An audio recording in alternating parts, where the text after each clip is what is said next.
buenos días, mucho gusto de poder estar con ustedes en esta mañana. Yo me llamo Wagner Villasí, soy psicólogo y soy el coordinador del grupo narrativa.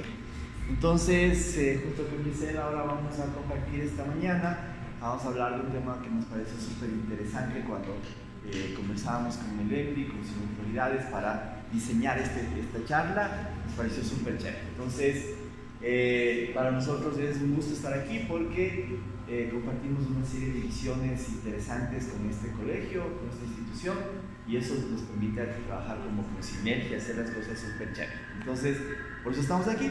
Ya habíamos venido el año anterior, algunos meses atrás, también hablamos de algún tema, y entonces estamos nuevamente aquí con ustedes. Entonces, primero siempre nos gusta contarles quiénes somos, así brevemente, ¿no? Para estar en un contexto. Ya somos un grupo de psicólogos que nos hemos reunido hace unos años para trabajar por el bienestar de los seres humanos, que es lo que hacemos los psicólogos más o menos, y nuestra principal actividad es la terapia, sinceramente. Pero en medio de la terapia psicológica hemos ido encontrando siempre cosas súper complejas, difíciles, no necesariamente en adultos, sino ya hay temas a veces súper duros en adolescentes, ya en niños. Entonces, siempre se ha dicho en el sistema de salud que es importante prevenir, ¿no?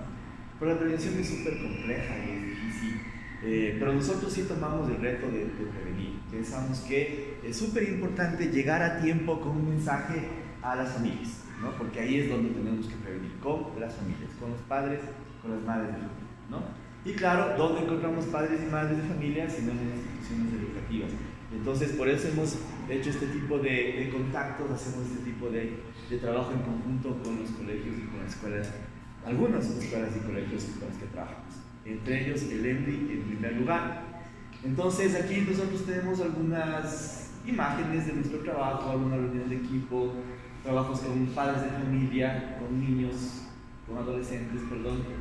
Acá también tenemos trabajo con niños, con adolescentes, con padres, ¿no?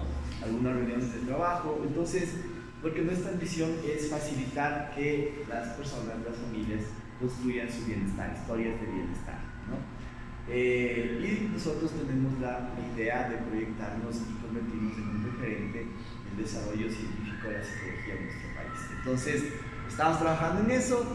Nos llamamos narrativa porque nosotros tenemos un enfoque de trabajo que se llama sistémico y narrativo, es constructivista, y pues nosotros entendemos la realidad como una historia que puede ser contada de diferentes maneras, y claro, depende justamente de cómo contamos la historia cambia, la historia se hace positiva, la historia se hace de éxito, etc. Entonces, esos somos nosotros, ¿de acuerdo?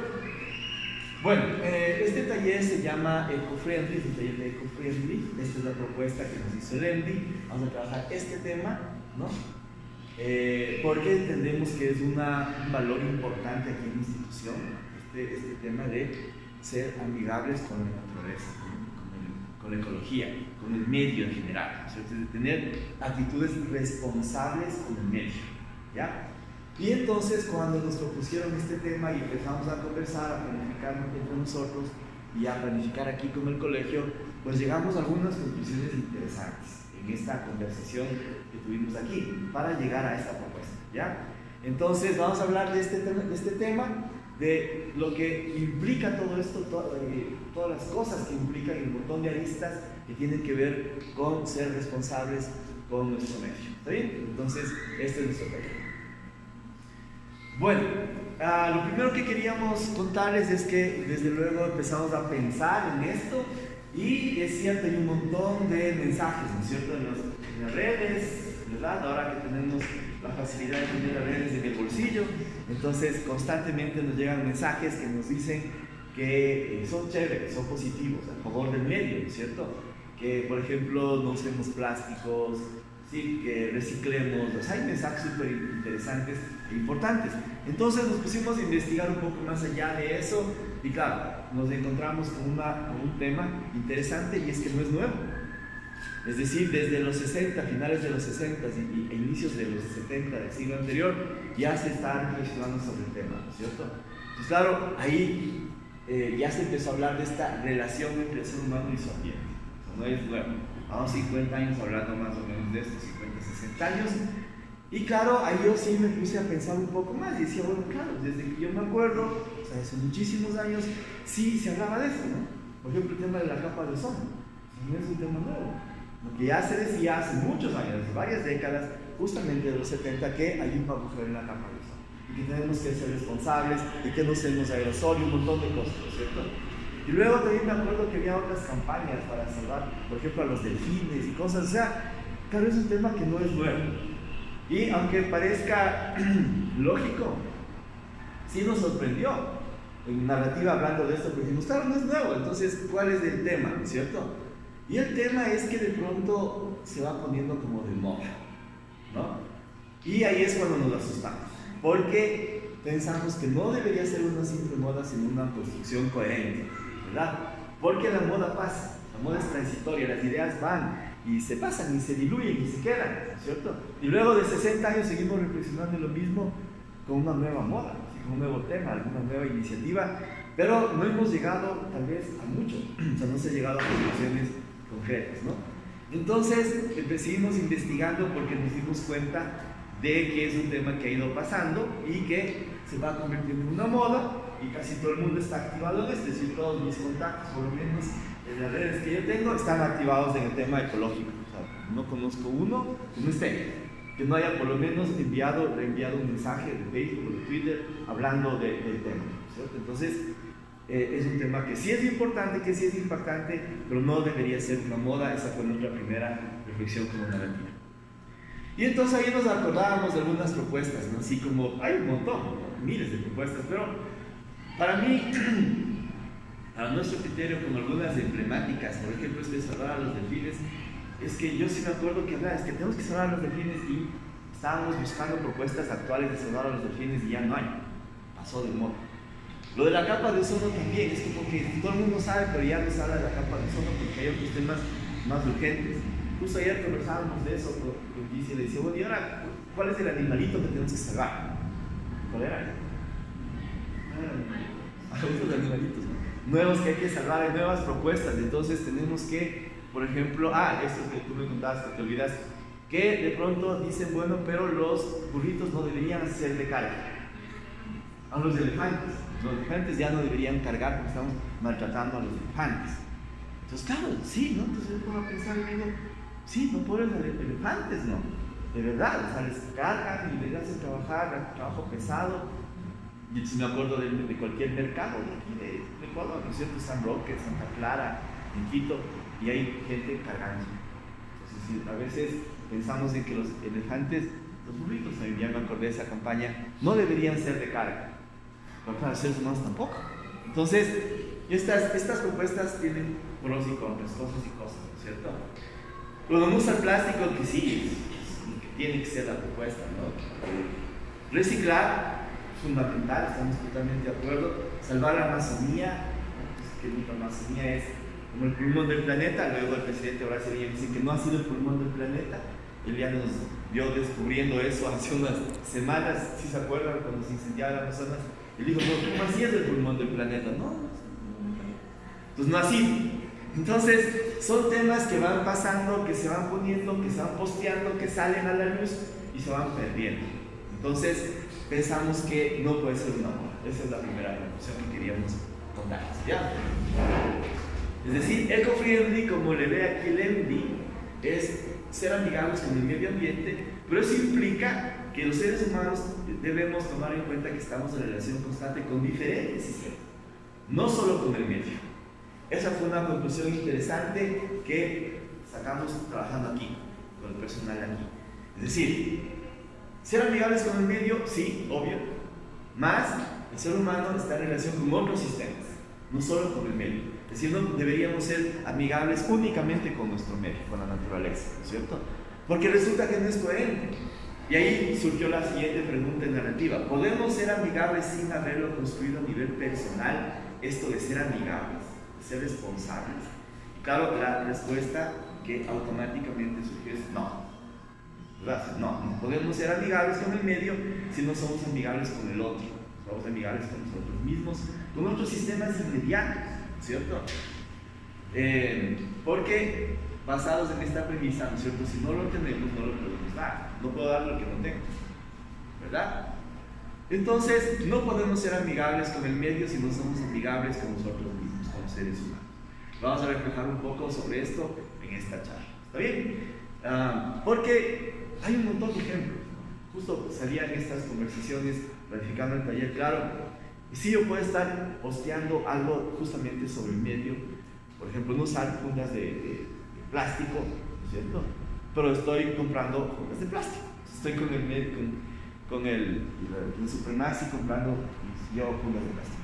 Pero además de eso, si otro ser humano se me cruza en el camino un poco, puedo atropellarlo, puedo empujarlo, puedo hacerle un lado, ¿no es cierto? Entonces digo, sí, salvemos al planeta, pero no a ti, ¿no es cierto? Tú me estás estorbando, estás como en medio de mi camino, ¿ya? Peor si se cruza cuando yo estoy casado a la universidad, y si se me cruza un carro, Dios me libre, ¿no? Que me vuelvo un energúmeno. Entonces, ya les decíamos, a ver, ratito, o sea, acabo de postear esto de salvemos al planeta, pero no le tolero al vecino, a mi compañero de trabajo, ¿cierto? No es muy coherente. Y pensando en los niños y adolescentes, a veces los niños también, o sea, tienen campañas, tienen propuestas súper chéveres, y cuando tenemos que hablar del planeta, se activan y hacen cosas espectaculares y súper creativas, ¿cierto? Pero no le toleran al vecino, al amigo, ¿sí? Entonces, definitivamente, la idea es reflexionar en cómo ser amigables de forma integral. Esa es la conclusión a la que llegamos aquí entre Lendi y nosotros, ¿okay? Entonces, para eso vamos a hacer un par de cosas, vamos a ver algunas ideas que nosotros tenemos, reflexionar un poco sobre este tema de cómo ser amigable de manera integral. Entonces, muy buenos días con todos, bienvenidos. Mi nombre es Giselle Oleas, soy psicóloga clínica también de narrativa. Para mí es un gusto volver a acompañarles en este espacio, que si algunos nos recuerdan, ya habíamos venido antes, en el año anterior, a algunas charlas.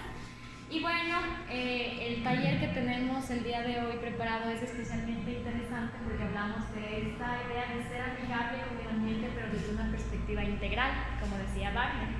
Entonces, el objetivo de este taller es que podamos hacer una reflexión profunda de qué implica ser amigables desde una perspectiva integral.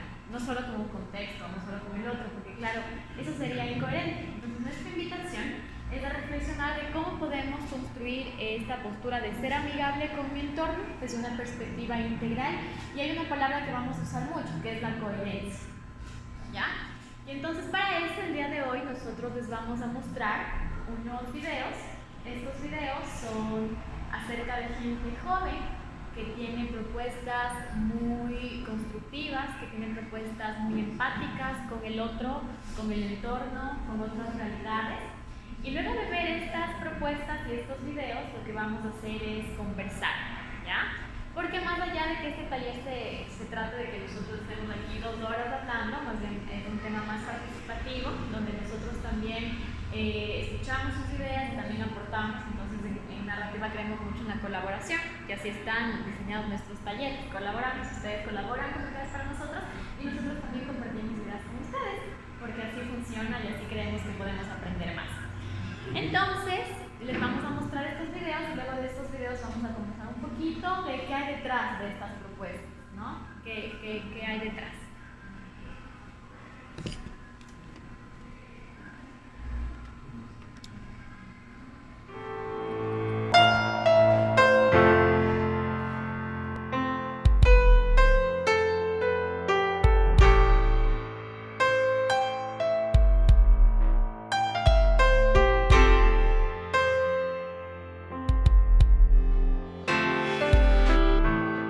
Estás acostumbrado desde hace varios años, ponerle 10, a ver emprendedores de internet que han hecho guita en poco tiempo y mucha plata, algunos 1.000 millones de dólares o más, ¿no?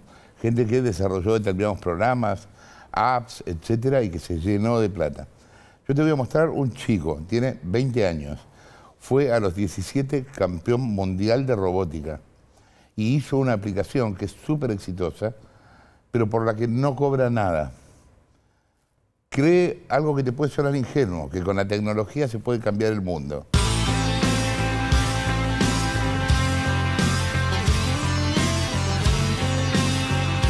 Vos es que hoy a la mañana en la radio hablábamos del tema de la tecnología, ¿no? Y yo decía que las máquinas no tienen moral, que la moral tienen las personas. Si una máquina la puedes usar para algo bueno o para algo malo. Claro. Gran parte de las redes están armadas para ganar guita, pero no es solo eso, Sí. ¿no? Vos lo usaste para otra cosa. ¿Para qué? Yo hago tecnología hace mucho y quise usarla para ayudar a las personas. Yo la veo así también, la tecnología, como decís perfectamente, no tiene moral, no hace cosas buenas ni malas, uno la usa. Claro. Pero yo siempre vi la tecnología como el mejor aliado, el mejor amigo del hombre, ¿no? Mirá. Reemplazó al perro en el siglo XXI. Es un poco más complejo que el perro. Es un poquito más complejo, pero lo vi como mi mejor amigo para crear algo que pudiera ayudar a alguien, ¿no? Y yo veía muy de cerca personas con alguna discapacidad a las que les costaba muchísimo un montón de situaciones que a mí no. Y dije, Tu mamá daba clases, ¿no? sí. A sordomudos. Sí, a personas sordas hace ya más de 30 años. O sea que te acostumbraste a eso desde siempre. Toda la vida conviví con personas con esa discapacidad y como te decía, viéndolos... ¿Y aprendiste a hablar lenguaje de señas y todo eso? Poquito, sí. Ajá. Me costaba, ellos me iban enseñando cuando iba a la escuela con mi mamá, pero sí, siempre interactuando con ellos toda la vida. Vos a los 17 fuiste el campeón mundial de robótica. Sí, con un amigo. ¿Qué hiciste? Nosotros participamos todos los años, Argentina participa a través de ORT, las escuelas ORT, en este mundial de robótica y todos los años eligen a dos chicos que viajan, ¿no? Y ese año, 2016, fuimos Matías y yo y... Háblalo, ¿qué es? Háblalo es es un traductor en tiempo real, es muchas cosas, en realidad trata de ser una multiherramienta para personas con dificultades para comunicarse, pero en resumen, trata de hacer... en cualquier situación en la que, por ejemplo, vos o yo podríamos necesitar conversar con alguien, por ejemplo, en esta situación, o ir a una farmacia, un hotel, un avión, lo que sea, escuchar a alguien y responderle, asistir a personas que no pueden escuchar o que no pueden hablar en ese tipo de situación. ¿Cómo lo hace? Primero, subtitula cualquier cosa que escucha en 59 idiomas, sin necesitar internet, lo cual la hace distinta a cualquier otro servicio. No necesita internet, subtitula cualquier cosa. Si yo pongo la app, Es como un Siri autónomo. De alguna manera, ¿sí? Entonces empieza a subtitular todo lo que escucha y permite que las personas que obviamente no pueden comunicarse escriban para que el teléfono hable por ellos, ¿no? Y al mismo tiempo integra comunicación por imágenes para las personas que no pueden leer y escribir y otros sistemas, por ejemplo en caso de emergencias, información de emergencia, distintas herramientas que están dentro de una interfaz gráfica fácil y cómoda de usar para una persona con este tipo de dificultad. Por ejemplo, personas con parálisis cerebral, se puede ajustar los tamaños de los botones, los colores para personas con disminución visual, y etcétera. Y para que la idea es que puedan comunicarse en cualquier situación así de uno a uno, cara a cara. No es online, es como si fuera un WhatsApp para hablar uno a uno, frente a frente. ¿Y por qué hiciste una app? Porque la gente, bueno, vos sabés, cuesta bajarse una app y aparte eventualmente la gente las borra con mucha rapidez. No creo que este sea el caso. Por suerte no. Hay gente que la necesita, no, claro. No, pero pasa con... Mateo Salvato, ¿no? Argentino y tiene 20 años y a los 17 fue campeón mundial de robótica. Genio, definitivamente tiene que ser un genio. Pero claro, lo tenaz de esto es que cuando nosotros buscábamos ejemplos de esto de ser amigables con el medio, empezamos a encontrar estos videos. Y este chico nos da una lección, a mí me dio una lección tenaz, diciendo, bueno, primero es ser amigable con el otro. La tecnología sirve para ayudar a las personas, la tecnología es la mejor amiga del hombre. Entonces, como un montón de lecciones, que para mí, ¿no? Un montón de lecciones que nos da este chico con su capacidad de crear. Entonces, ese es un ejemplo.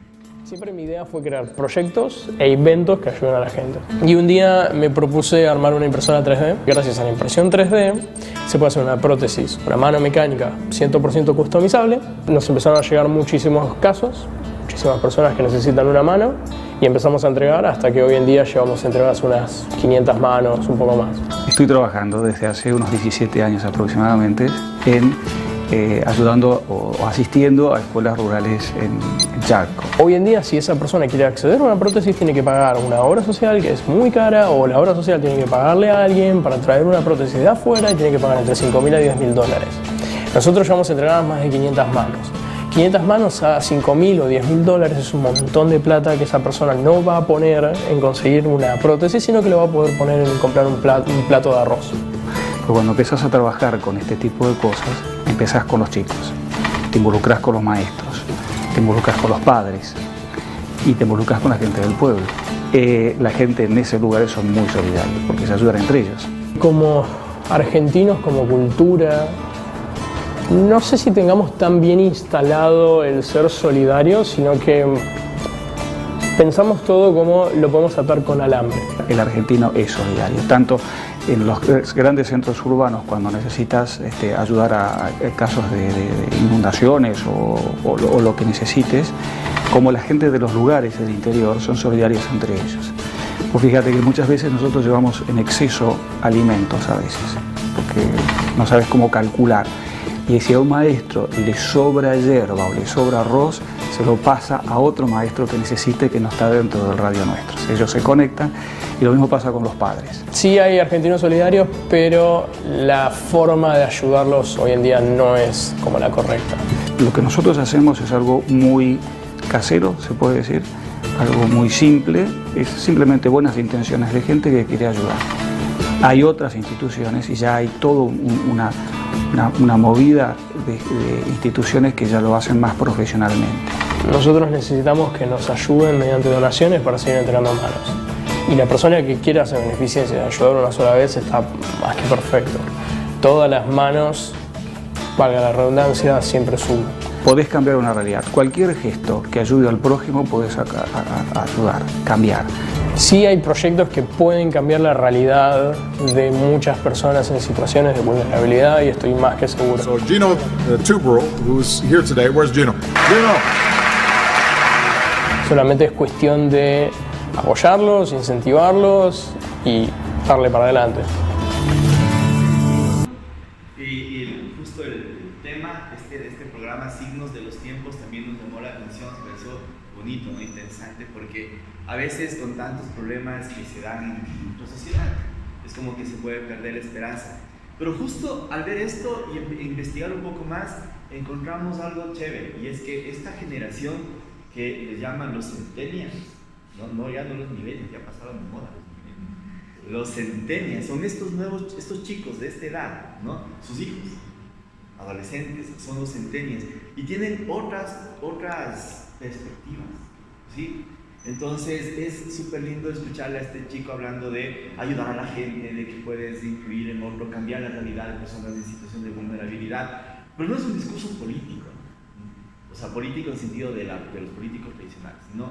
Es un discurso más bien muy político, ¿no es cierto? O sea, como ciudadano, como ser humano, ¿no es cierto? Hagamos algo, podemos hacer algo, y él con su genio, porque el otro genio hace una impresora 3D, que además se la armó él.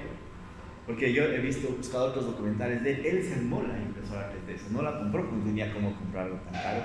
Se arma su propia impresora y empieza a hacer prótesis de mano con su propia creatividad.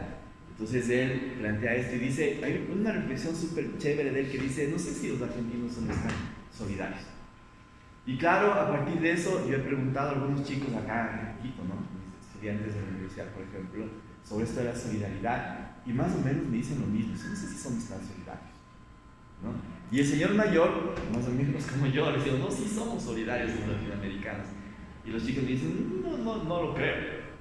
Entonces, creo que es una interesante idea de estos tiempos, enseñar de estos tiempos de los chicos, de nuestros hijos de esta edad, que tienen como otras perspectivas súper chéveres de la realidad, ¿no? Veamos el siguiente. What's your message to world leaders today?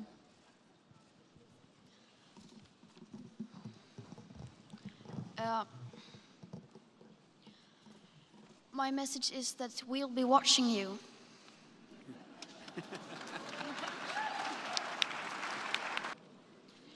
This is all wrong.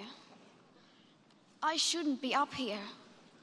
I should be back in school on the other side of the ocean.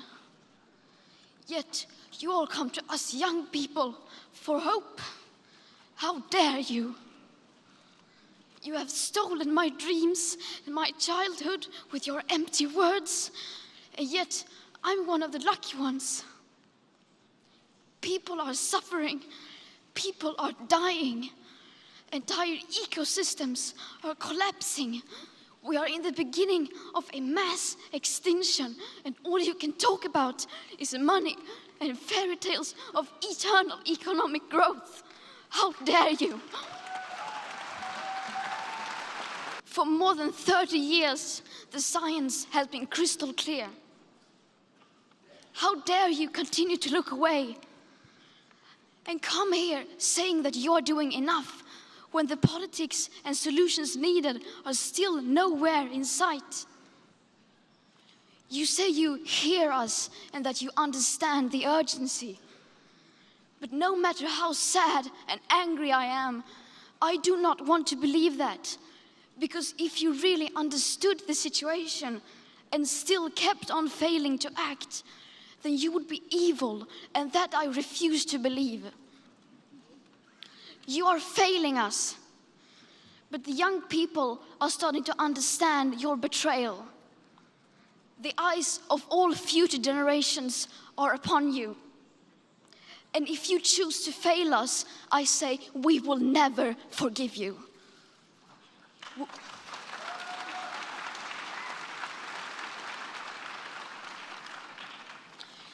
We will not let you get away with this. Right here, right now, is where we draw the line. The world is waking up, and change is coming whether you like it or not. Thank you.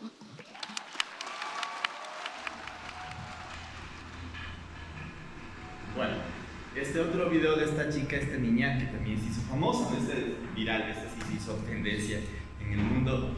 Claro, no es culpa de ella que se haya hecho tendencia, porque la gente es la que retuiteamos o repostamos esto, ¿no es cierto? Pero hay cosas interesantes también, es una posición muy clara también, y ella al final dice que el mundo está despertando, y ojalá fuera así, ¿no? O sea, las generaciones que nos siguen estén despertando y generando una mayor conciencia social, ¿no? Como decía al principio de esta pequeña charla, claro, hace 40 años, 50 años estamos hablando del medio, y todavía no terminamos de firmar un acuerdo por el medio ambiente, entonces no se termina de concretar eso, y entonces sí creo que es un llamado de atención, no es que los chicos ya no se dan cuenta de que estamos, se dan cuenta, ¿verdad? Y vamos a ver el video.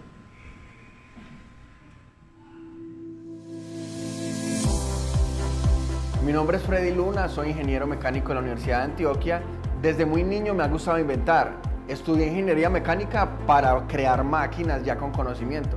Hace más de 5 años se me acercó un amigo y me expresó que tenía un profesor en silla de ruedas, que por qué no le hacía algo para que él pudiera dar sus clases estando de pie. Entonces eso me quedó patinando en la cabeza. Empecé a crear prototipos en pequeño tamaño, luego en escala real, hasta que logramos hacer que se levantaran, y después no solo que se levantaran, sino que caminaran. Y creé un exoesqueleto. Es un traje robótico que permite que las personas en situación de discapacidad se vistan de él y puedan levantarse y caminar. Funciona con motores eléctricos y una batería de litio, y cuando se descarga después de 5 o 6 horas de uso, se conecta a la pared y se vuelve a cargar.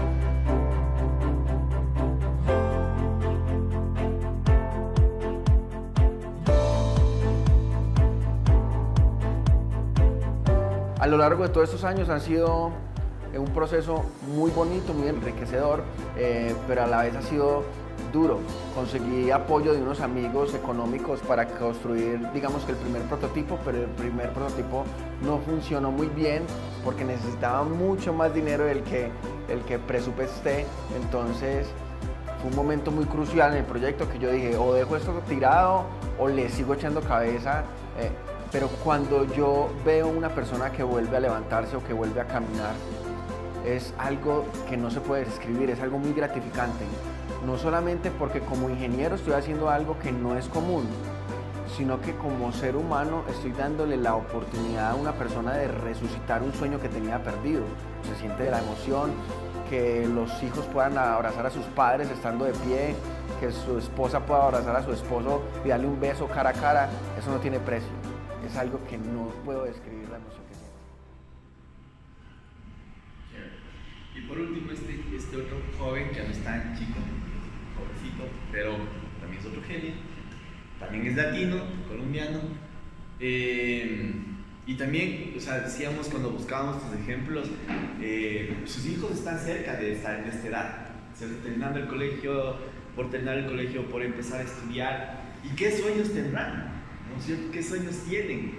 Y de pronto convertirse en ingeniero, pero un ingeniero que puede hacer un exoesqueleto, Y claro, nosotros conversábamos y decíamos, ¿por qué no? ¿No es cierto? O sea, sí ha habido cómo, ¿no es cierto? Y de pronto ese esqueleto que veíamos en las películas de ficción, ¿no es cierto? Como algo súper raro, pero sí ha habido cómo. O sea, depende justamente de que estas nuevas generaciones parece que sí tienen, como se dice popularmente, un chip diferente, ¿no?, a las generaciones anteriores. Pues bueno, eso queríamos mostrarles para empezar. Bien. Entonces, luego de haber visto estos videos, que claro, nosotros cuando queríamos escoger estos videos estábamos pensando en que sean realmente propuestas muy constructivas, muy empáticas con otras realidades, ¿no? Un ingeniero mecánico, un ingeniero que quiere ayudar a una persona que no puede caminar a caminar, o alguien que se puede comunicar perfectamente, que quiere ayudar a las personas que no escuchan, que no pueden hablar, o una niña que quiere hablar con muchos jóvenes que sí nos estamos cuestionando, y imagínense, ella tendrá, ¿qué edad tendrá esta niña? Tendrá unos... Claro, y yo me sentía muy representada por ella. Cuando ella hablaba y escuché este video superar, yo decía, eso es lo que yo, porque gran oportunidad de estar ahí, en ese momento, expresando lo que muchos jóvenes sentimos, ¿no? Entonces, yo no puedo evitar emocionarme cuando veo estos videos. Para mí son muy emocionantes ver estas propuestas muy empáticas, muy constructivas, muy colaboradoras, muy colaborativas con otras realidades. Y ahora lo que yo les quiero invitar a hacer es a conversar un poco de estos videos que hemos visto. Y antes de conversar, yo quisiera contarles una premisa de la que nosotros planteamos estas interrogantes. Y esta premisa en psicología es que ya casi 100 años de investigación en crianza y en el desarrollo de la niñez y de la adolescencia nos dice algo que de pronto escuchamos mucho y en muchos lugares, ¿cierto? Y es que la base fundamental de la personalidad de los niños, niñas y adolescentes se construye a través de la interacción con mamá y papá, con las figuras significativas. Y cuando hablamos de interacción, hablamos de los mensajes con los que mamá y papá construyen a ese ser. Y entonces, literalmente, imagínense que la personalidad de sus hijos e hijas es como una partida, en donde ustedes están colocando, de pronto, algunas veces de manera más intencional, ciertos ladrillitos, a veces también colocamos otras cosas sin intención, ¿verdad? Y entonces así funciona la personalidad, ustedes están construyendo. Y cuando hablamos de mensajes, hablamos de lo que decimos, pero no solo de lo que decimos, sino de lo que hacemos, de lo que mostramos, de nuestras actitudes, de nuestros gestos, de cómo nos dirigimos, también de cómo nos comunicamos en casa, ¿no? En cómo funciona la familia. Eso también es un mensaje para la construcción de la personalidad. Y también muchas veces de esa personalidad se construye también con lo que no hacemos, no mostramos o no decimos. Eso también es un mensaje. La falta de un mensaje también es un mensaje que construye esa personalidad. Y desde esta perspectiva sistémica nosotros decimos que así como el entorno nos construye, también somos constructores de nuestro entorno. Es como a doble vía, ¿no es cierto? Construimos, somos construidos y en esta relación podemos hacer cosas muy buenas y cambios muy interesantes. Y claro, dentro de las familias no siempre tenemos la familia estructurada, dentro de pronto la familia tradicional. Sin embargo, claro, de pronto también lo que falta en la familia influye y impulsa a otras cosas. Y entonces la influencia también tiene que ser de la familia. Porque o recibo algo que recibo de mi familia, devuelvo, o la ausencia también me da otra cosa. Eso también es un mensaje que influye, ¿verdad? Entonces, bien, y a partir de estas ideas nosotros vamos a seguir contándoles, vamos a seguir como profundizando lo que ustedes nos han dicho, ¿ya? Y para eso le voy a invitar a Wagner a continuar con la charla. Gracias. Entonces, bueno, muchas gracias por su reflexión, totalmente de acuerdo con ustedes. Ya este es el cuarto charla que damos, entonces ya me está fallando un poco la garganta. Entonces sí, no hay familias, estas familias deben tener ciertas características positivas que realmente no las hemos investigado y sería bueno investigarlas, es que hay como. Pero también de acuerdo en que no solamente la familia, sino que los otros contextos sociales también tienen que ver, por supuesto. O sea, la escuela, ¿no es cierto? La escuela. Entonces, es fundamental, porque por eso ustedes traen sus niños acá, que ya no son niños, sus hijos trajeron acá, confían en este contexto y aquí reciben muchas cosas importantes también, ¿no es cierto? No sé si ustedes se acuerdan de su profesora o profesor de primer grado. ¿Se acuerdan? ¿No es cierto? Sí, ¿no? O sea, entonces, el profesor de primer grado, tipazo, un señor súper lindo, cariñoso. Claro, él tiene la culpa de que mi letra sea así, ¿no? Que jamás hice una buena letra, esa es la mejor letra que puedo. pero qué gente, qué amable, ¿no es cierto? Qué cariñoso, cómo nos trataba. Yo nunca me olvidaré del profesor de primer grado. Entonces, de acuerdo con esta reflexión, genial, otros contextos. La coherencia, la empatía de lo que vamos a seguir hablando, y claro, son chicos que deben sentirse muy bien consigo mismos, seguros, convencidos, ¿cierto? Satisfechos, con alegría, porque, claro, yo me imaginaba un poco a la familia, de pronto, este es un invento mío, dices, bueno, pero no cobras nada por lado, ¿cierto? Que podrías ganarte miles de millones, no. Sí, entonces, imagínense la convicción para decir, no, quiero que sea gratis, ¿no? Entonces, cuando yo dije quiero ser psicólogo, y te vas a morir de hambre, ¿no? O sea, es como el apoyo como incondicional también, ¿no? O sea, deben haber sentido ese apoyo incondicional para, entre comillas, atreverse a hacer cosas que no son tan lógicas, entre comillas. Lo mismo lo de las prótesis, o sea, una prótesis cuesta $5,000, $10,000, lo hacen gratis. Entonces, tienen que sentirse súper bien consigo mismos, ¿de acuerdo con ustedes? Bueno, podemos llegar a esta conclusión. Lo que se dé a los niños, eso ellos darán a la sociedad. ¿No es cierto? Lo que les brindemos, lo que les demos, de alguna manera ellos darán a la sociedad, ¿no? Si reciben respeto, darán respeto. Fundamental. Si reciben colaboración, serán colaboradores. Si reciben empatía, serán empáticos, ¿cierto? ¿Por qué decimos esto que es obvio? Porque a veces, en cambio, en las familias nos ocurre algo que es un poco paradójico. Es como que quisiéramos, por ejemplo, que nuestro hijo sea empático, pero a lo mejor nosotros no estamos siendo empáticos con nuestro hijo, sin querer, ¿no? Pero pasa, a veces ocurre que podemos querer que sea respetuoso con nosotros, o con los amiguitos, o con los compañeros, pero nosotros no le respetamos como deberíamos a nuestro hijo, ¿cierto? Por ejemplo, en la famosa crianza, la famosa corrección, a veces se nos va la mano. Entonces, ¿cómo a ver? O sea, estoy hablando de una consulta, ¿no? Sí, a veces se nos va la mano. ¿Cómo es eso de que se les va la mano? O sea, sí, a veces cuando ya le castigo y me enojo un poco, se me va la mano un poco y le doy más duro de lo normal. ¿Ya? Pero mi hijo no puede ser agresivo. ¿Sabes? Sí, ¿sabes? Motivo de consulta, mi hijito está siendo agresivo. Cuando le corrige se le va la mano. Entonces, no es coherente, ¿no es cierto? No es muy coherente. El niño va a devolver lo que le estamos dando desde pequeño, ¿no? Entonces, esa es una de las conclusiones a las que hemos llegado. Es decir, si es que no lo recibe la familia, básicamente la familia, difícilmente entenderá que estos valores sobre sí mismos y los demás son importantes, ¿cierto? O sea, esto tiene que recibir en la familia, en la escuela, de sus entornos inmediatos, para poder ser amigables con los demás también, ¿no? Entonces, ¿cuál es la clave? Según los expertos, la clave de la educación está en generar valores y principios desde los cuales se pueda transformar la vida e influenciar en el mundo. Estos valores y principios, ¿cierto? Porque la empatía es un valor, la empatía con el otro es un valor. Ponerse en la posición del otro, tratar de entenderlo, no necesariamente estar de acuerdo, pero entenderlo, comprender, es un valor. La superación, el beneficio colectivo, la colaboración, el apoyo, son valores. Y esos valores son los que pueden transformar la vida e influenciar el mundo. Los valores, ¿cierto? Entonces, eco-friendly, en resumen, es una posición, una actitud de respeto, colaboración y empatía con todos los sistemas. Es la conclusión a la que llegamos, ¿cierto? Pues no es con el medio solamente entre comillas, sino que es con todos los sistemas de los que está involucrada la persona, ¿verdad? Aquí están algunos ejemplos, ¿no? Como decíamos hace un rato, somos terapeutas sistémicos básicamente. Entonces aquí está el tema de los sistemas. Aquí está el niño o el hijo en su microsistema inmediato. Tiene un sistema que le rodea, en esos sistemas donde están sus compañeros, familia, vecindario, escuela, ¿cierto?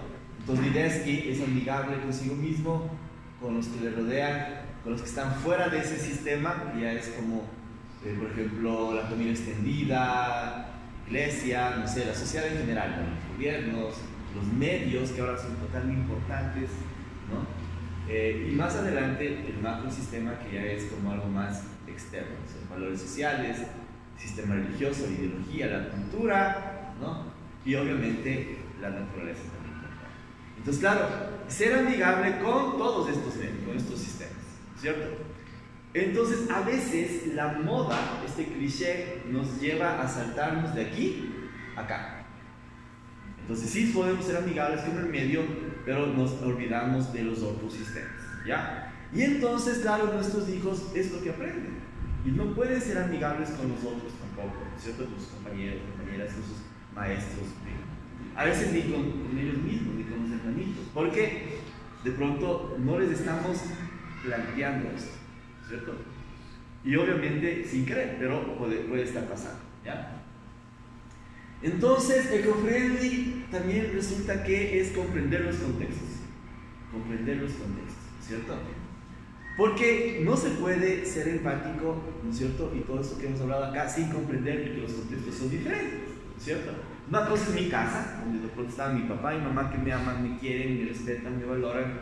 Lógicamente otra cosa es la escuela, donde de pronto recibo respeto, colaboración, empatía, pero obviamente no están mis papás ni mis hermanos que me aman. Es un contexto distinto, ¿cierto?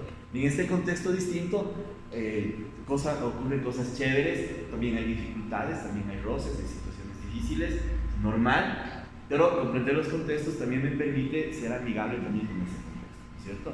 De pronto el barrio es otro contexto distinto que hay que entenderlo. Entonces creemos que eco-friendly significa también comprender los contextos de los que estamos involucrados, ¿cierto? Y otra vez, claro, los padres comprendemos el contexto, pero a veces hay que transmitirlo también. A veces no lo transmitimos. A veces transmitimos lo contrario, sin querer, pero transmitimos lo contrario. Es como no comprender el contexto. Entonces los hijos tampoco comprenden el contexto, ¿no? Entonces eso sería como eco-friendly.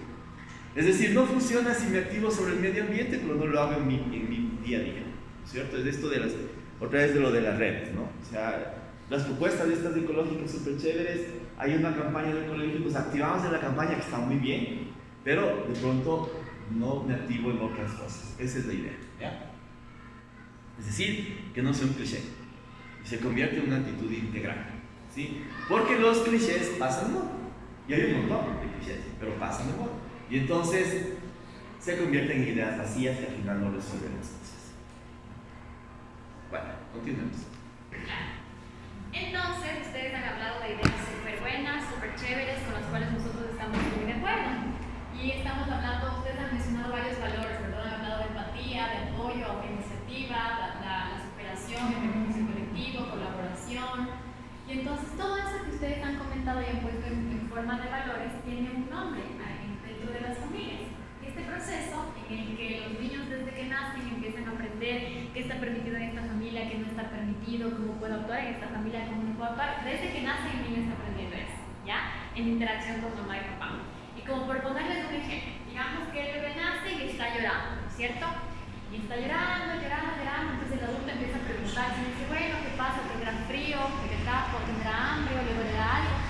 Desde ese momento, el niño, por ejemplo, está aprendiendo de empatía, de que hay un adulto que está tratando de leer qué hay detrás de mi conducta. Porque si se queda en el llanto, si yo me quedo en la conducta, diciendo, chuta, es que no deja de llorar, hasta me puedo molestar si me quedo en el llanto, ¿no es cierto?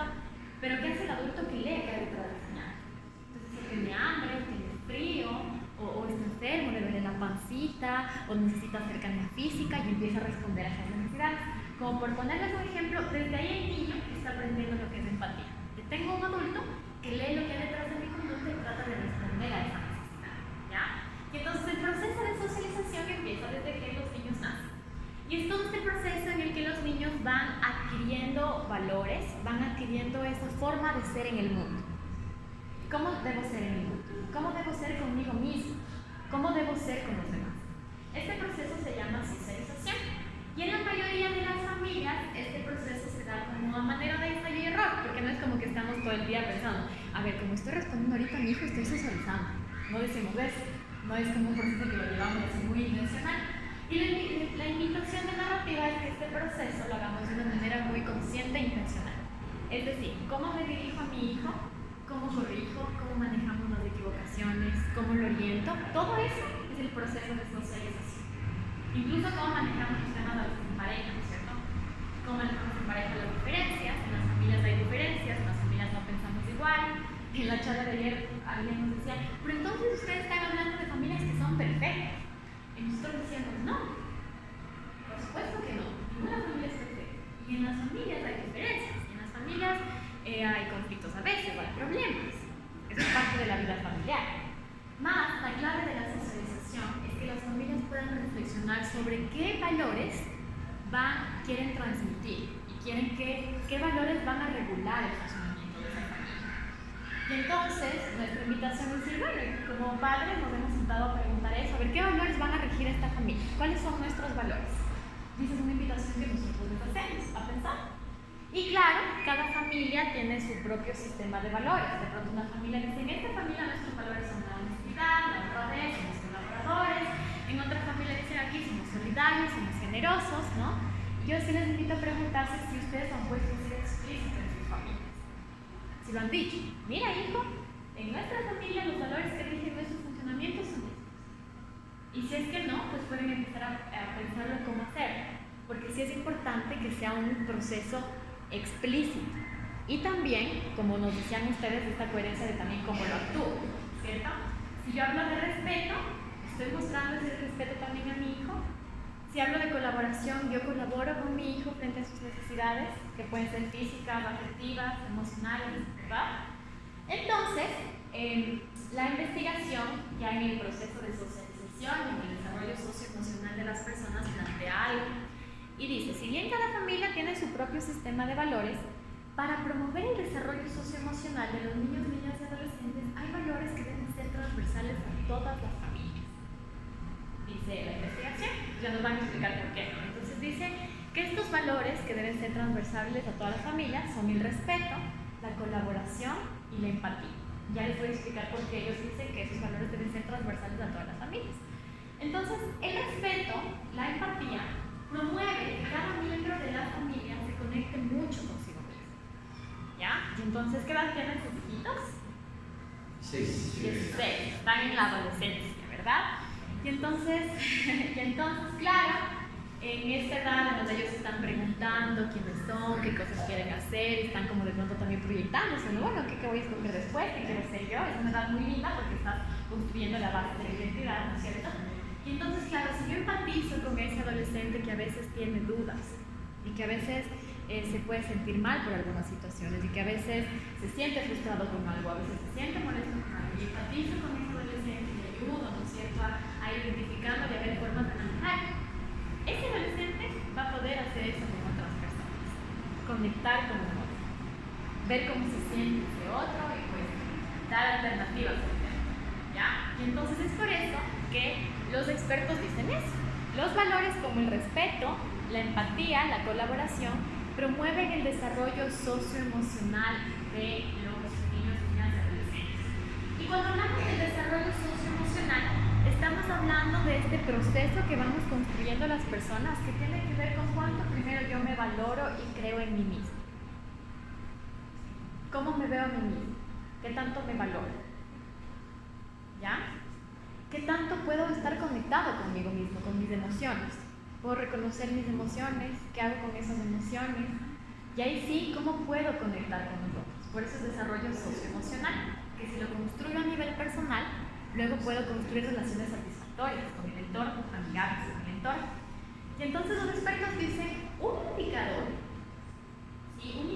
para ir viendo que una persona va teniendo un desarrollo socioemocional adecuado, es que esta persona tiende a la colaboración, tiende a la empatía, tiende a colaborar con el otro, ¿ya?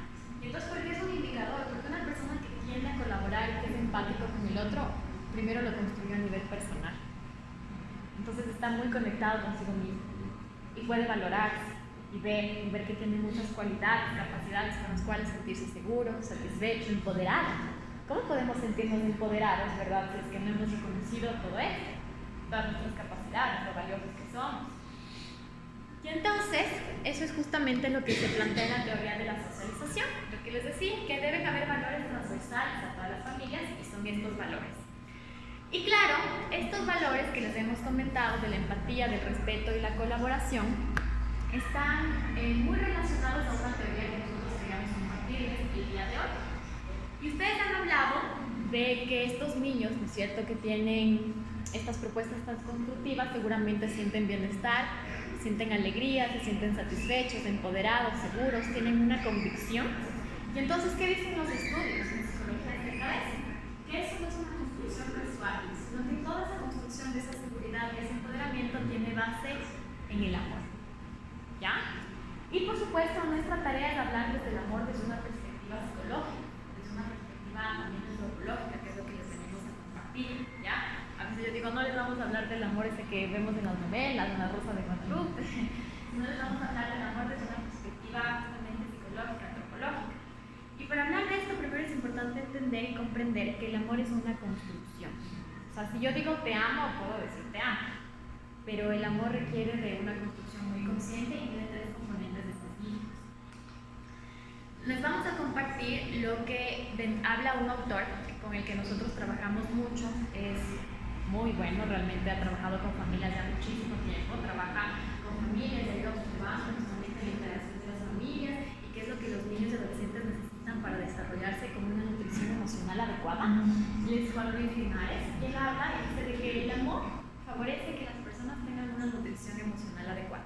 Y él dice que cuando las personas no recibimos de esta nutrición emocional, empezamos automáticamente a mostrar indicadores de que no tenemos bienestar psicológico. Entonces, de pronto nos sentimos ansiosos, no nos relacionamos bien con el entorno, no nos sentimos bien y un montón de síntomas que pueden aparecer. Entonces, si la nutrición emocional es deficiente, pueden aparecer estos indicadores, que son como síntomas, que nos dicen, hey, tienes que revisar cómo está la nutrición emocional en tu familia, cómo se está llevando a cabo la nutrición emocional con tus hijos, en pareja también, porque esa es una de las funciones de la familia, nutrirnos emocionalmente, que es una función profundamente efectiva de la familia, es donde nos desarrollamos y nos construimos. Y entonces hay tres componentes que habla este autor, y él habla de amor y buenos tratos. Y él dice, el amor implica buenos tratos. Si no hay amor, este autor es súper radical, y él dice que si no hay amor, estamos incluso hablando ya de malos tratos. Que la ausencia de amor es malos tratos. Porque la investigación, imagínense ustedes que desde la investigación han hecho un montón de experimentos, algunos que actualmente los revisaríamos y diríamos que no son tan éticos, ¿no? Han reunido a grupos de niños, ¿no es cierto? Niños que de pronto son huérfanos y han tenido que crecer en una institución sin una figura de apego, y han comparado con niños que van creciendo con una familia, con una figura de apego. Entonces, ¿qué pasa? Que los niños que no tienen esta figura de apego y este sostén emocional no se desarrollan, no crecen, su cerebrito se ha quedado pequeño y muchos pierden. Entonces, el amor nos humaniza, nos nutre, es lo que nos impulsa a vivir, a sobrevivir, ¿ya? Y entonces, dentro del amor hay tres componentes importantes. Primero es el componente cognitivo o reconocimiento, se llama así. ¿Y por qué se llama reconocimiento? Porque es esta capacidad que vamos desarrollando las personas de reconocer en el otro, ya sea mi hijo, mi hija, mi esposo, mi esposa, mi compañero de trabajo, ¿cierto? Reconocer en el otro sus cualidades, sus habilidades, sus potencialidades. Y entonces, este concepto del amor revoluciona muchos discursos culturales que tenemos. Y no me van a dejar mentir que una vez es como que de pronto tiene así a mí me pasaba esto de chiquita, ¿no? Tenía el reto de calificaciones, me mostraba a mi mami, 10 de 7. ¿Por qué tienes ese 5? ¿Qué pasa? Ese 6, ¿de dónde vino? Claro, yo tenía mejores notas, ¿no? Y yo entendía que, claro, culturalmente nos tendemos a enfocar en lo que falta, en lo que no está haciendo bien, en lo que debería ser mejor. Cuando nos enfocamos en lo que sí hay, en lo que sí está, en esas cualidades y capacidades. Y ese ejemplo nunca me voy a olvidar. Ya estaba, le digo, tú tienes ese 7, tú. Y dice, ¿qué pasa? Y claro, luego eso se convierte en una forma de tratar de admitir. Porque luego, como va creciendo, ¿no es cierto? Uno va creciendo y se equivoca en algo. Ay, ya te equivocaste, ya no, ya. Entonces, uno se empieza a tratar así también, cuando va creciendo. Y entonces ahí está la clave. Una forma de amar es reconocer al otro. Y es hacer este ejercicio de buscar. Y a veces no es fácil. Porque claro, de pronto estamos acostumbrados a ver lo que nos falta, es un tema cultural también. Estamos acostumbrados a ver lo que falta. Y entonces ahí nosotros nos invitamos a revolucionar esos discursos culturales. Y esforzarnos por encontrar en el otro lo que se quiere, lo que es bueno, sus capacidades, sus habilidades, sus cualidades. Y decir, los niños y adolescentes necesitan que sus padres se los digan. Y en consulta, por ejemplo, yo escucho mucho que los niños o adolescentes, trabajo mucho con niños adolescentes. Entonces ellos me dicen, no, es que mi mamá no me quiere o mi papá no me quiere. Entonces les digo, bueno, vamos a explorar un poquito más de dónde viene esa idea, ¿no? Y entonces inicio, o nunca ve cosas buenas de mí, solo se fija en lo que hago mal, o en cuando me equivoco. Pero esa traducción que ya hacen los niños y los adolescentes es, no estoy siendo mala valor, no me valoras, por lo tanto no te quiero. Y entonces esta observación es muy profunda. El valorar y reconocer es amar, y hacerlo explícitamente. Otro componente del amor tiene que ver con el componente emocional o valoración. Y aquí también tiene que ver mucho cómo conectamos emocionalmente con nuestros hijos. ¿Ya? Y entonces nosotros aquí siempre les invitamos a los padres a cómo activar esta observación sensible. A veces los hijos tienen conductas que no entendemos, que nos pueden resultar hasta molestas, ¿cierto? A veces uno dice, ya no sabíamos de qué hacer, ya. Y es lógico, podemos molestarnos y enojarnos. Más luego de molestarnos y enojarnos, lo que nosotros les invitamos a hacer es a tratar de entender qué necesidad está comunicando detrás de esa conducta. Los niños y adolescentes se esconden detrás de conductas y muchas de sus necesidades afectivas se esconden detrás de conductas. A veces no quiero hablar contigo es sí quiero hablar contigo, sí necesito que estés aquí y al menos necesito saber que estás disponible. O a veces un no responder un saludo es algo que me pasa, estoy enojado, estoy molesto, necesito canalizar esta emoción que estoy sintiendo, ¿ya? Entonces, poder hacer esa conexión emocional les permite a los chicos primero empatizar consigo mismos. Es decir, sí, a veces puedo sentirme molesto, puedo sentir frustración, pero bueno, ¿qué puedo hacer? Y aparte tengo un adulto que me entiende, que muestra que me entiende, ¿ya? Esa es la parte emocional. Y la parte pragmática tiene que ver con todo lo que hago y cómo le muestro. Y este autor dice que la socialización es un acto de amor. Cuando nosotros le estamos diciendo a los hijos, mira, hijo, en esta familia tenemos estos valores y podemos pensar diferente y puedes estar molesto, pero tú nos respetamos. ¿Cierto? Entonces puedes molestarte, entiendes que estás molesto.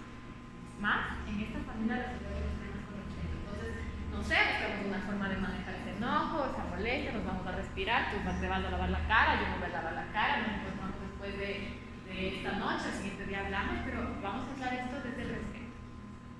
¿Ya? Esa es la parte pragmática, el poder mostrar eso que también queremos transmitir a nuestros hijos. Y los valores son parte justamente, transmitir valores es transmitir amor. Primero porque los chicos necesitan una base firme por donde caminar. Y esa base firme los valores. Es decir, cuando yo tengo un problema, una dificultad, ¿cómo lo soluciono? Y ahí vienen, los valores son como esa luz que dice la familia, mira, aquí tú tienes estas estrategias para resolver estos problemas que se pueden presentar en la familia. Que se presentan en todas las familias, ¿no? Entonces, resolvemos con respeto, resolvemos con empatía, resolvemos con colaboración, lo resolvemos con coherencia también, lo resolvemos con apoyo, ¿no? Y entonces nosotros sí queremos invitarles a pensar en justamente cómo ustedes están llevando este proceso de socialización. Y eso implica pensar en cómo corregimos, por ejemplo. Cuando mi hijo se equivoca, ¿cómo lo corregimos? Lo corregimos a través de estos valores, o de pronto lo corregimos desde el enojo, desde la frustración. Y a mí me encanta también compartir algunas claves para los padres, porque pienso que es muy importante que estemos como que los padres también estén muy conectados primero con sus emociones. Y cuando están muy conectados con sus emociones, pueden también desde ahí transmitir este proceso de socialización. ¿Cómo sería esto? Digamos que mamá y papá están muy enojados, ¿cierto? Porque algo pasó, lógico, nos enojamos, puede ser algo nos frustró, algo nos preocupó, algo nos frustró, lógico, ¿verdad? Pero nosotros les invitamos a pensar si este es un momento, por ejemplo, para hablar conmigo.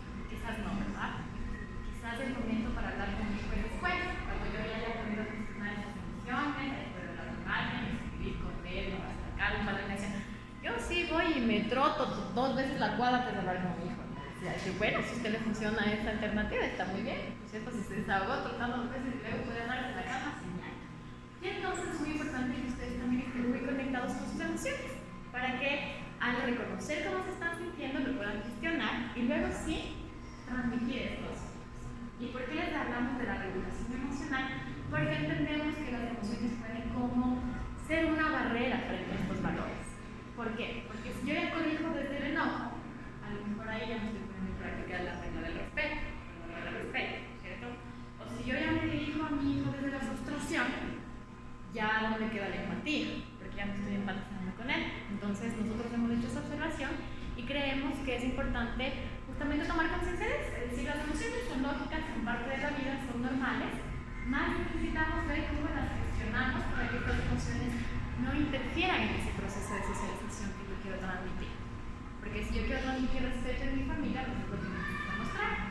el enojo nos puede llevar por otros lados, ¿no? Entonces, el amor es una necesidad para el bienestar personal.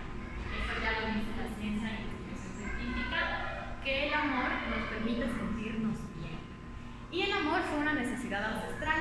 Hay un autor con el que también trabajamos mucho, a quien admiro mucho, se llama Humberto Maturana. Si tienen la oportunidad de ver más de él y leer más de él, les invito. Él es un pensador, es biólogo, y él ha estudiado lo que los seres vivos han necesitado, los seres humanos han necesitado para seguir adaptándose y sobreviviendo. Y entonces él habla de que lo que los seres humanos necesitábamos y necesitamos para seguir sobreviviendo el amor. Y amor entendido como darle al otro esa participación, darle al otro ese lugar, no ese lugar remoto, que tiene sus propios sentimientos, sus propias decisiones, sus propios derechos, sus propias formas de ver la vida y colaborar con ese otro. ¿Ya? Entonces, si las sociedades no colaboraban, si los seres humanos no colaboraban entre sí, no estaríamos aquí. Y la invitación de este biólogo es a seguir construyendo sociedades colaborativas. Y eso empieza en la familia. Y él invita también a seguir construyendo sociedades colaborativas y no competitivas. Y competitivas, cuando competimos, ¿no es cierto? Pensamos que, claro, todos queremos vivir en una sociedad tranquila, queremos construir paz, eso es lo que he visto mucho en las redes, queremos una sociedad de paz, pero estamos muchas veces educamos para la competencia, ¿no? Y la competencia es el inicio de cualquier guerra. Las guerras se han iniciado por ese tema, por competir con el otro, por quién tiene más, quién tiene la razón, quién tiene más territorio, quién tiene más conocimiento, quién tiene más poder. Y entonces nuestra invitación también es cómo a educar para la colaboración, educar para colaborar con el otro. Y eso está muy conectado con la seguridad personal que podemos construir cada persona, porque cuando yo me siento seguro de mí mismo, de mis cualidades, de mis capacidades, no necesito competir con el otro. Porque el otro también tiene sus propias cualidades, sus propias capacidades, y más bien podemos colaborar. Y mi creatividad se une con mi paciencia, ¿cierto? Y mi paciencia se une de pronto con tu conocimiento, y así generamos sociedades que colaboren entre sí, y todos crecemos. Esa es como la práctica básica a la que llegamos los biólogos. Y es biólogo, imagínate. Él estudia esto desde la biología. Entonces él plantea que la colaboración nos permite crecer a todos. Y generamos sinergia, generamos algo mucho más grande, ¿ya? Y sinergia es más que la suma de sus partes. Es decir, en la familia cada uno tiene sus cualidades, ¿cierto? De pronto papá tiene sus características, mamá tiene sus características, nosotros tenemos sus características, ¿no? Y cuando todos colaboramos entre nosotros para que emerjan esas cualidades, ahí estamos creciendo y colaborando. Entonces los niños y niñas que reciben eso pueden generar eso también en otros contextos. Cuando van a la escuela, ¿cierto? Y en la escuela también se van a topar con chicos, chicas que piensen diferente, o que no tengan los mismos ideales, o que no tengan los mismos objetivos, ¿no? Pero ahí entra el tema de que los chicos van a dar a ese contexto lo que han recibido en casa. Y a lo mejor no necesitamos pensar igualito para respetarnos, ¿no? O no necesitamos estar de acuerdo en todo para colaborar. Y entonces es por eso que nuestra invitación es a construir y llevar a cabo este proceso de crianza desde el amor desde una perspectiva psicológica y antropológica, como les he comentado. Y sí creemos también que la crianza es un acto político. Criar es un acto político. Realmente la labor que ustedes hacen como padres es mucho más significativa de lo que a lo mejor ustedes alcanzan a dimensionar. Porque realmente lo que recibe un niño, un adolescente, es lo que va a dar a la sociedad. Entonces imagínense, digamos, todos los niños del ENDI, lo que están recibiendo todos los niños del ENDI, todo lo que pueden dar a los demás también. Entonces, también si les queremos hablar con este tema, ¿no es cierto?, de que criar es un acto político, muy claro. Y le voy a invitar a Wagner a seguir compartiendo ideas. Bueno, regresemos un poco acá, porque a mí me parece que este es un tema súper importante, que logramos como ese vínculo desde el eco-friendly hasta ser coherentes con todos los sistemas, y entonces esto pasa por este amor y los buenos tratos, ¿no?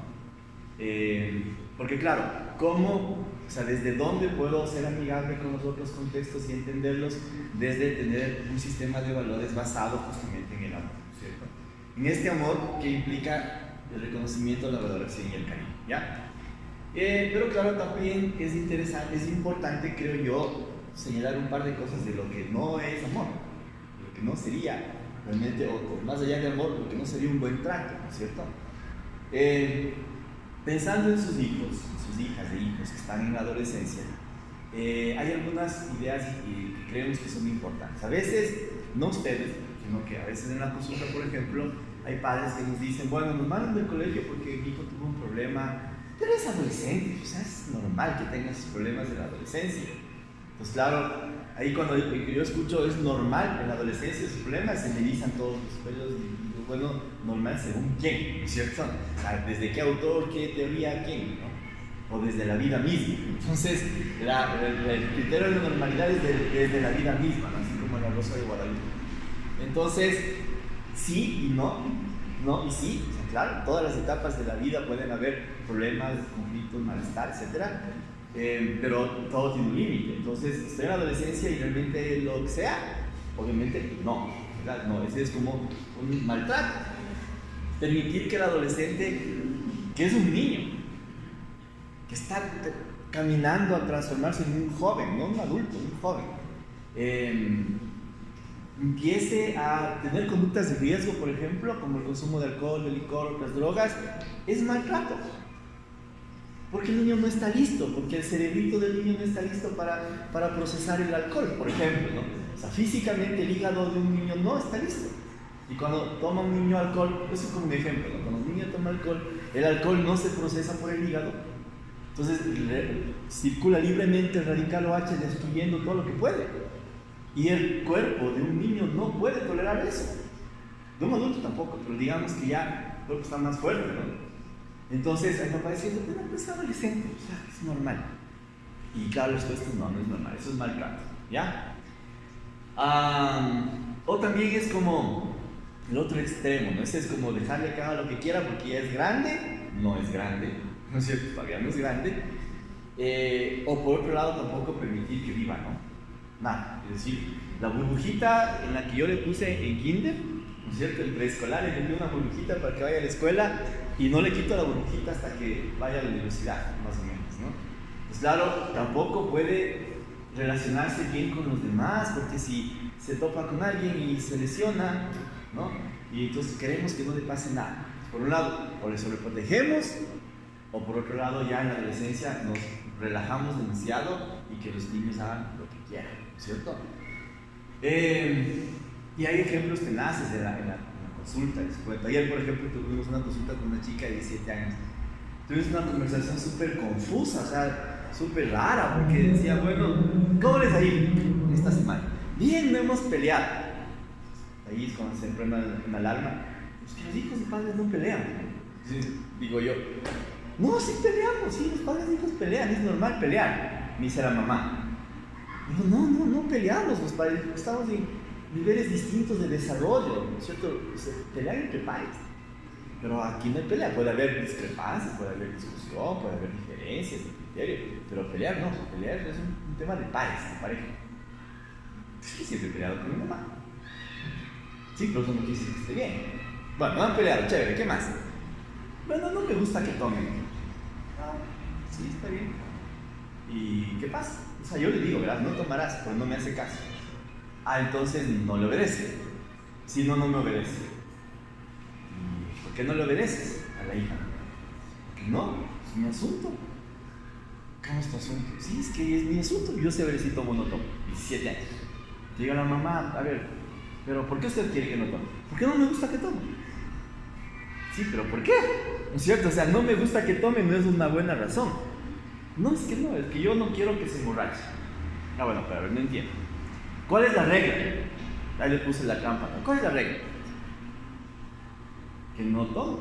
Pues le veo a la hija y dice, no, nunca me has dicho que esa es una regla. Esa no es una regla. Dice, bueno, no. A ver, la regla es que no regrese hecho funda a la casa. O sea que ella se toma, se pega los tragos, se chuma, le pasa la chuma y regresa a la casa. Bueno, no. Entonces, ¿qué mismo? O sea, tome, no tome, que no es regla profunda. ¿Cuál es la regla? No hay regla. No hay regla. Entonces, ¿qué opinas tú a la chica? Dice, o sea, yo nunca me chumo, porque no me gusta chumar. Y sí, mamá dice que no le gusta, pero yo tomo nomás porque todos toman. Entonces, al final, dice, bueno, o sea, no hay regla, ¿no? Y claro, pero esto en medio ya de enojo, ¿ah? Ya la mamá se enojó, la chica se enojó, se enojaron conmigo. Yo dije, oye, yo no estoy haciendo nada, ¿no? Solo estábamos conversando. ¿Cuál miedo es la regla? No hay regla. Ok, entonces tenemos que poner una regla. ¿Qué regla quiere poner usted? Y aunque no me crean, la mamá se quedó pensando en un rato y dice que no llegue chofunda a la casa. Al final llegó a la conclusión de que la regla es que no llegue chofunda a la casa. Entonces dije, bueno, o sea, no estoy de acuerdo con la regla, pero veamos, ¿no? ¿Qué pasa con la regla? Pues se imaginan. Entonces, claro, es una niña que tiene una niña, adolescente, que tiene un montón de conductas de riesgo. ¿Sí? Un montón de conductas de riesgo, pero claro, la mamá no le regula. Entonces, eso también es como maltrato. ¿Está bien? Y el otro que les decía, a veces, en cambio, lo contrario, es como queremos que siga la burbujita que mandamos al preescolar, que tampoco hay, ¿cierto? Y el otro tema del amor es que el amor no tiene el verbo dar. O sea, este cliché, que también es un cliché que creo que la mayoría de padres hemos tenido alguna vez en la vida, es como, le voy a dar a mi hijo lo que yo no tuve, ¿no es cierto? Entonces, claro, por ahí no aparece el verbo tener, ¿no es cierto? Sino el verbo ser, ¿no es cierto? Reconocer, valorar, querer. Y está bien, o sea, yo digo, es lógico, ¿no? Porque si bueno, a ver, a mí me faltó esto, yo quisiera que mi hijo tenga cosas bonitas, lindas, seguras, sí, está bien, ¿no es cierto? Pero a veces se convierte en un cliché, es como una idea de moda, es como es que debe tener lo que yo no tengo. Y claro, no es que debe tener, o sea, ¿cierto? O sea, no debe, no es una obligación. Y segundo, a veces el tener lo que yo no tuve cuesta mucho. Porque, me lo han dicho en terapia también, o sea, no es que nos estamos inventando, ellos dicen, bueno, es que yo trabajo para que mi hijo tenga lo que no tiene.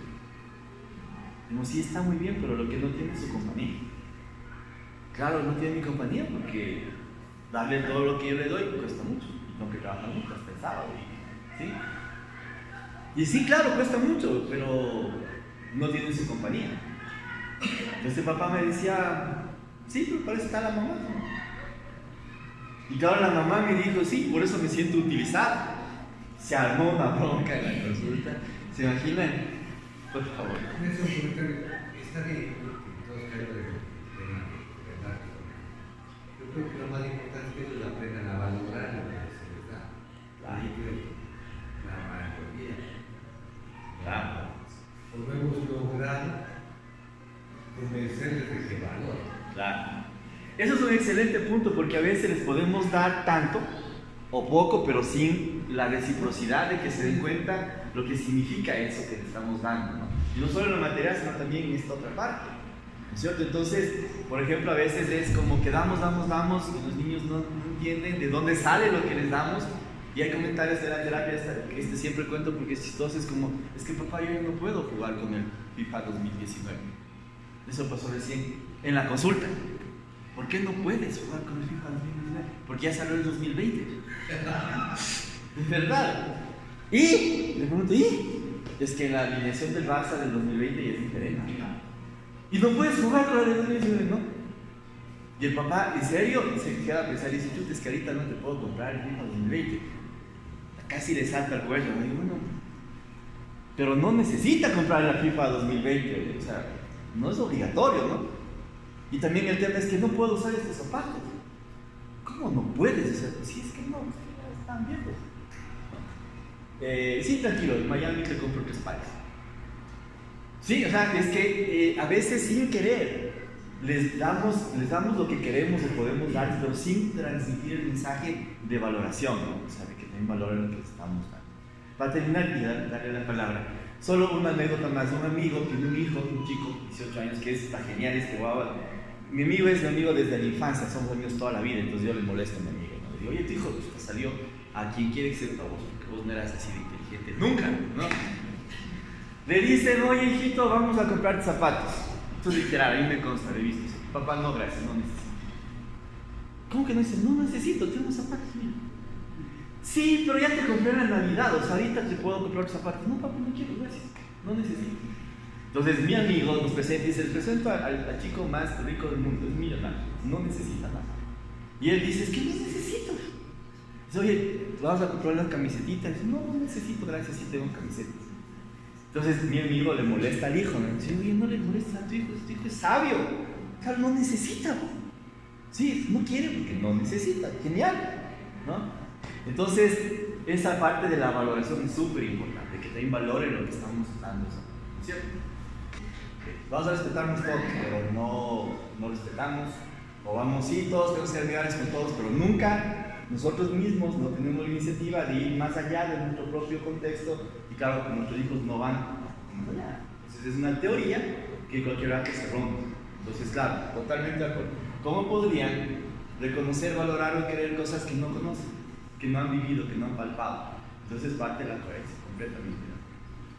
Bueno, entonces en cuanto al amor, que es fundamental y es lo que nos permitiría esta posición de eco-friendly, ¿no? O sea, con todos los contextos, es decir, el ser amigable, ser responsable, el ser colaborador con todos los contextos, es algo que se construye en familia y en los otros contextos sociales como la escuela, por ejemplo. Ahí es cuando nos complementamos escuela-colegio, ¿verdad? Cuando compartimos estos valores. Entonces, transmitir valores es construir amor, esa es como la idea también, ¿no? Transmitir valores es construir amor, ¿ya? Y claro, los valores como, por ejemplo, respeto, honestidad, dignidad, lealtad, tolerancia, empatía, superación, coherencia, colaboración, ¿cierto? El apoyo a la iniciativa, etcétera, ¿ya? Y bueno, nuestra invitación es convertir estos valores en un sistema de creencias familiares y un regulador de nuestra personalidad. Porque esto es lo interesante, o sea, bueno, no es lo interesante, es interesante también que este sistema de creencias tarde o temprano se convierte en un regulador de nuestra personalidad individualmente hablando. Está aquí, ¿cierto? El chip que tenemos y desde cuándo regulamos, porque son las decisiones que tomamos, con el ejemplo que tú decías que parece genial, ¿cierto? Llego, ¿cierto? Me pasé el rojo o lo que quiera que sea, me multan, ahí viene la decisión, desde mi sistema de valores, ¿no? Y es súper chistoso entre comillas de esto, porque el señor policía también tiene ya el chip de voy a ganarme $20, ¿no?